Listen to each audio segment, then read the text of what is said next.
Alors, il y a eu effectivement un débat, parce que le mot bid'a a deux significations, comme on a pu le dire occasionnellement, enfin en passant.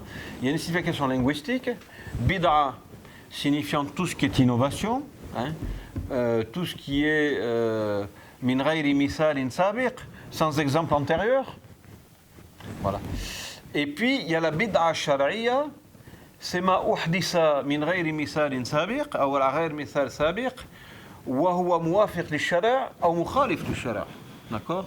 Et puis il y a la définition shar'iyya légale, qui consiste à dire la bid'a, c'est ce qui a été innové sans exemple antérieur, mais qui n'est pas en contradiction avec l'esprit de la loi.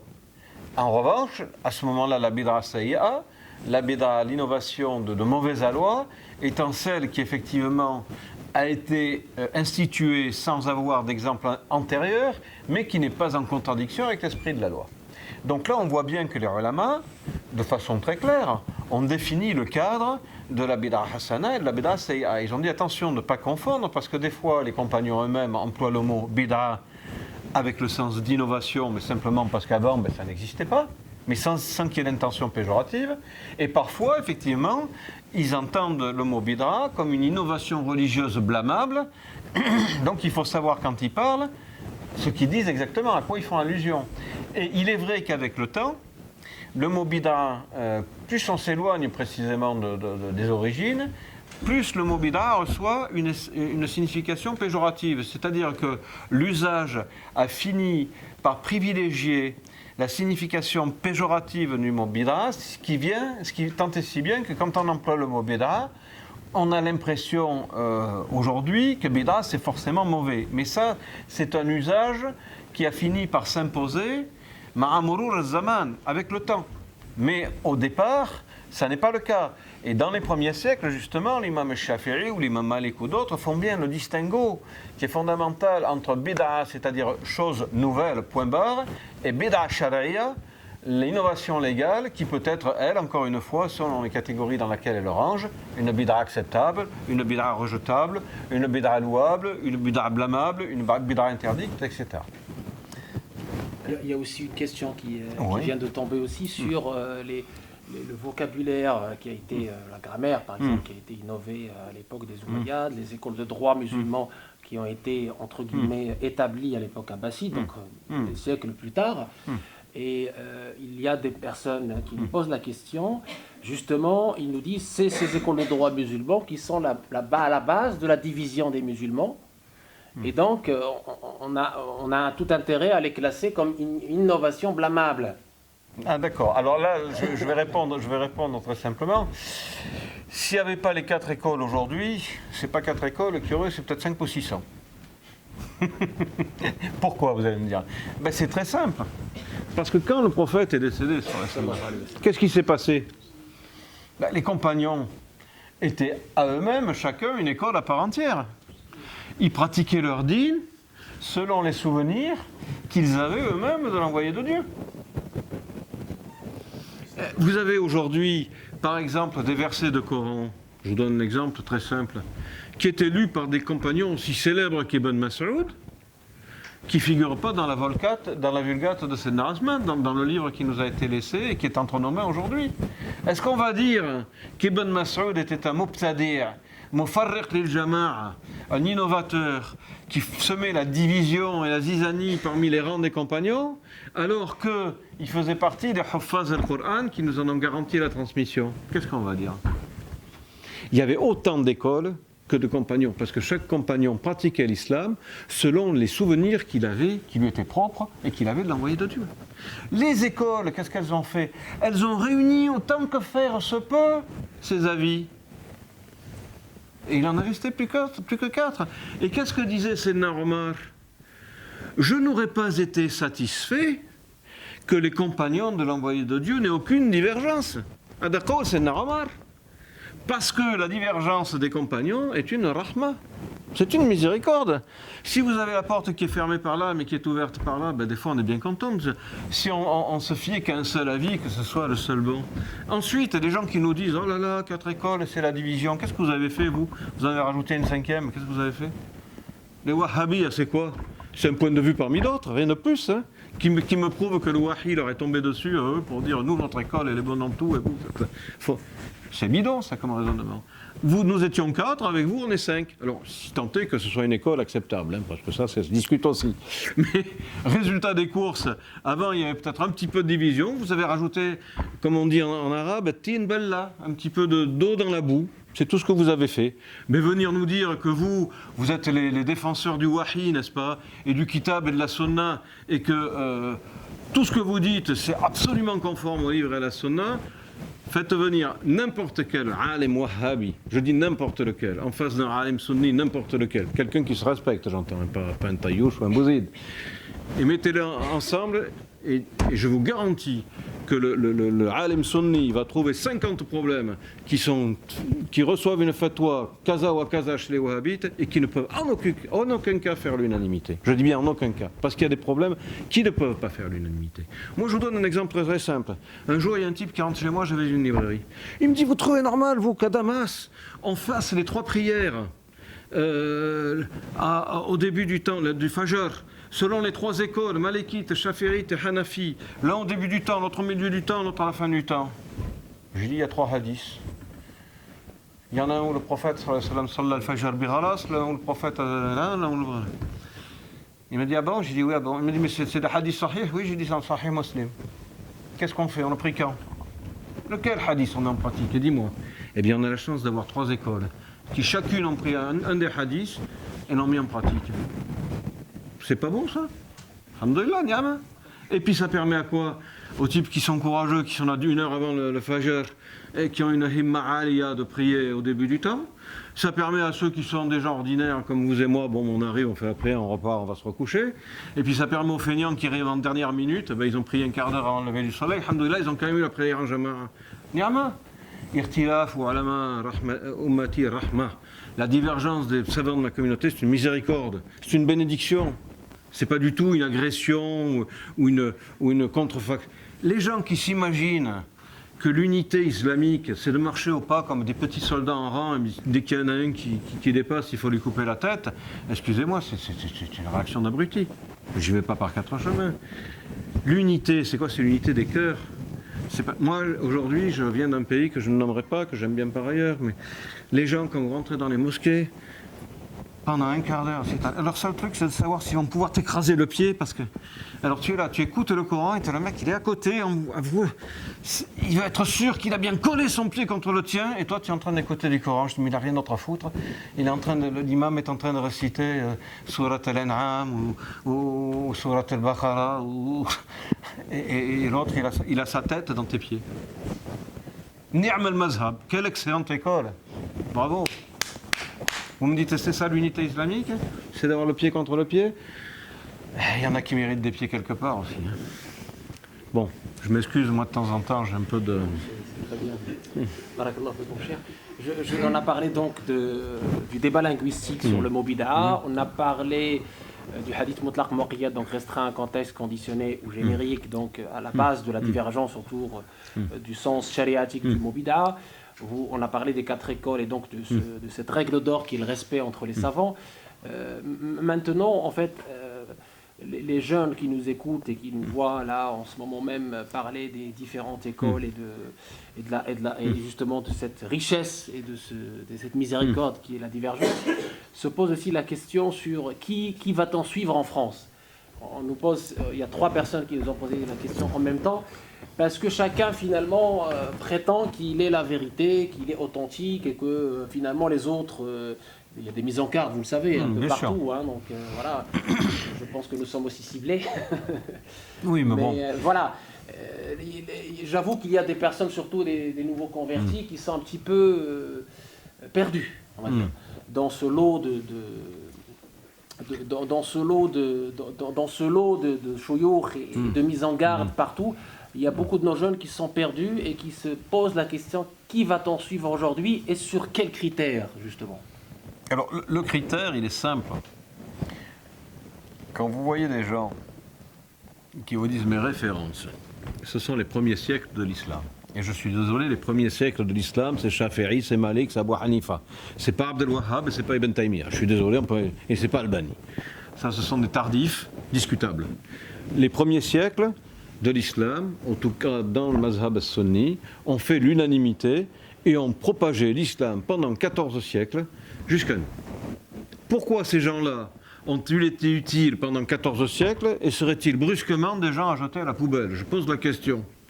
Pourquoi brusquement Shafi'i et Malik seraient des gens dont on ne devrait plus tenir compte parce que Ibn Taymiyyah avait décidé qu'eux ou parce que Mohammed ibn Abdul Wahhab est apparu il y a 2 siècles en arrière? Sachant, et je m'excuse de le dire, ça peut choquer certains, que les Wahhabites ont reçu en premier lieu le soutien des Anglais. Et que les Anglais ne font pas des cadeaux pour rien. S'ils les ont soutenus, c'est bien pour ficher la panique dans le monde islamique. Point barre. Je ne vais pas rentrer dans un historique qui risquerait d'être long, mais il est clair que cette école a reçu le soutien des Anglais dans un premier temps, pour une raison très simple. Les Anglais avaient un commerce qui passait par les Indes, qui venait des Indes et qui passait par le Golfe Persique. Ils avaient besoin d'alliés dans le Golfe Persique. Ces alliés, ils ont longtemps hésité pour savoir lesquels ils allaient choisir. Ils ont hésité entre l'Empire ottoman, qui était plus ou moins le copain d'un de leurs espions, qui s'appelait le fameux Laurence d'Arabie, et puis cette puissance montante qui était le wahhabisme, qui n'était pas grand-chose au départ. Hein. Mais ils se sont dit, on ne sait jamais, les Anglais, c'est des bons espions, ils ont gardé 2 fers au feu. Ils se sont dit, lesquels on va soutenir? Les Ottomans, les Wahhabites, les Ottomans, les Wahhabites. Quand ils ont vu que les Ottomans se sont écroulés, qu'est-ce qu'ils ont fait? Allez, on va miser sur le cheval wahhabite. Qui c'est qui a fait, pour ainsi dire, l'empire wahhabite, si on peut appeler ça comme ça? C'est un espion qui s'appelait John Philby, qui est un Anglais, qui a fini par adopter la nationalité saoudienne et par adopter le wahhabisme comme mazhab. Mais c'est lui qui a été le Hamzat al-Wasl, le trait d'union entre l'Empire britannique et les Wahhabites, qui ont reçu de l'Angleterre des garanties de protection. Les Anglais se sont engagés à assurer leur protection en contrepartie de la mainmise anglaise sur le Golfe Persique. Notamment, les premiers Wahhabites se sont engagés, écoutez-moi bien, à ne pas vendre de terre dans les possessions wahhabites ou à ne pas en louer à des puissances étrangères sans le consentement des Britanniques. Bon. Alors moi je veux bien qu'on me dise c'est la référence islamique suprême, ou une référence islamique suprême qui vend son âme aux Anglais. Excusez-moi, j'ai quelques doutes. Alors je dis pas qu'il y avait parmi ces gens-là certainement peut-être qu'il y en avait de très bonnes intentions, mais toujours est-il qu'on ne peut pas pactiser avec le diable sur du long terme sans y laisser des plumes. Et je crois que c'est ce qui s'est passé. Il en va de même d'ailleurs, et je le dis aussi de la même façon, c'est une info qui n'est pas très connue. Les frères musulmans, par exemple, dès lors que la Jama'a des frères musulmans a été créée en 1920, ont reçu de la compagnie du canal de Suez une somme de 500 guinées or, qui en a fait le parti politique d'opposition le plus puissant d'Égypte à l'époque. Je ne pense pas encore une fois que nos amis anglais s'amusent à transformer un parti religieux en parti politique puissant pour les beaux yeux de l'islam. Bon, posez-vous juste les bonnes questions. Et dites-vous que diviser pour mieux régner, c'est une devise qui est ancienne, hein, qui était déjà en vigueur à Rome, qu'elle a toujours été vraie, quelles que soient d'ailleurs les puissances, hein, que ce soit des puissances pro-musulmanes ou anti-musulmanes, mais encore une fois, que ces gens qui ont été mis en place par des puissances étrangères l'ont été mis à des desseins et à des fins qui ne servaient pas les intérêts de l'ensemble des musulmans, c'est clair. À partir de là, bon... On pourrait étendre le débat, je dirais, autant qu'on veut et discuter sur les finalités politiques de tous ces mouvements. Moi, ça ne m'intéresse pas. Je veux dire, la politique, ce n'est pas mon truc. Mais je dis simplement ceci. L'islam s'est propagé jusqu'à nous pendant 14 siècles à travers des écoles reconnues et des imams reconnus, et je ne vois aucune raison de mettre en doute et en cause ces gens-là, qui sont des maraj tadim, des références anciennes, pour les beaux yeux d'un monsieur qui est arrivé au XVIIIe siècle, c'est-à-dire finalement tout de même 12 siècles après le prophète, qui a reçu in petto le soutien des Anglais parce qu'ils se sont dit on va peut-être pouvoir tirer un bénéfice de ce monsieur-là. Et encore une fois, je ne vois pas pourquoi je remettrais en cause nos références anciennes pour ce monsieur qui est d'apparence, qui est d'apparition tardive et qui en plus a été mis en cause dès le départ par ses propres parents. Voilà. Moi, c'est tout ce que je peux vous dire. Alors, si vous avez un petit peu de liberté d'esprit, je ne vous dis pas, écoutez, M. Abdallah Penaud, non. Je vous dis simplement, les références anciennes, allez les rechercher, lisez-les, écoutez-les, voyez ce qu'ils ont à vous dire. Quand on vous dit Chafiri, machin, tout ça, c'est de la meuf, pourquoi? Allez les lire, allez voir ce qu'ils ont à vous dire et comparez à ceux qui prétendent se substituer à eux. Et regardez la différence. Et si vous voyez qu'il y en a une, eh bien, posez-vous la question, lequel des deux est le plus fin, lequel des deux est le plus savant, lequel des deux est le plus raisonnable, lequel des deux est le plus à même et le plus digne d'être suivi. Quand vous aurez répondu à toutes ces questions, eh bien, vous aurez la réponse. Et ne l'attendez pas de moi j'ai aucune réponse à vous donner. Moi, je peux que transmettre, encore une fois, ce qui a été dit par des marages antiques, par des références antiques et solennelles. Mais faites-vous votre propre opinion.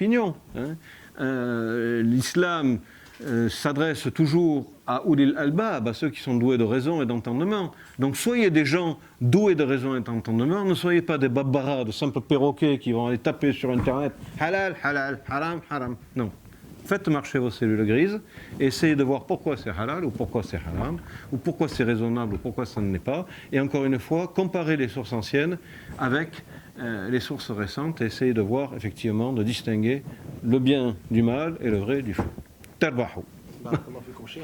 Pour donner aussi l'occasion aux gens qui sont en direct avec nous de poser aussi leurs questions, j'espère qu'on va pouvoir leur répondre avant l'Asr, Inch'Allah. Cheikh a beaucoup insisté sur la notion de respect qui est un mot-clé qui a été répété plusieurs fois, et cette différence qui est finalement une richesse et une miséricorde, et puis surtout le bon sens qui a manqué aujourd'hui à ce mimétisme aveugle qu'on voit autour de nous et qui malheureusement nous honore pas comme musulmans et ambassadeurs de la belle parole et du bon comportement. Donc je vous passe la parole si vous avez donc des questions après la permission de Cheikh. Bien sûr, il n'y a pas de souci. Donc voilà, autour du livre, donc je rappelle qu'il a Bida Hassana, un titre qui peut choquer bien sûr, mais on est aussi là pour se remettre en cause et remettre en question ce qu'on apprend à travers Cheikh Google, Cheikh Facebook, à travers ces outils un peu qui nous dépassent parfois. Bismillah. La notion de fatwa, est-ce que c'est une notion bid'a aussi, ou est-ce que c'est un communément? La fatwa, la fatwa, c'est pas compliqué. La fatwa, ça remonte aux compagnons du prophète. C'était quoi la fatwa? La fatwa, c'est quand quelqu'un qui ignorait quelque chose allait voir quelqu'un qui jugeait plus compétent que lui. On allait voir Sayyidina Omar ou Sayyidina Ali ou Sayyidina Othman pour dire, voilà, sur telle question, j'ignore la réponse, est-ce que tu l'as? Ça a été ça.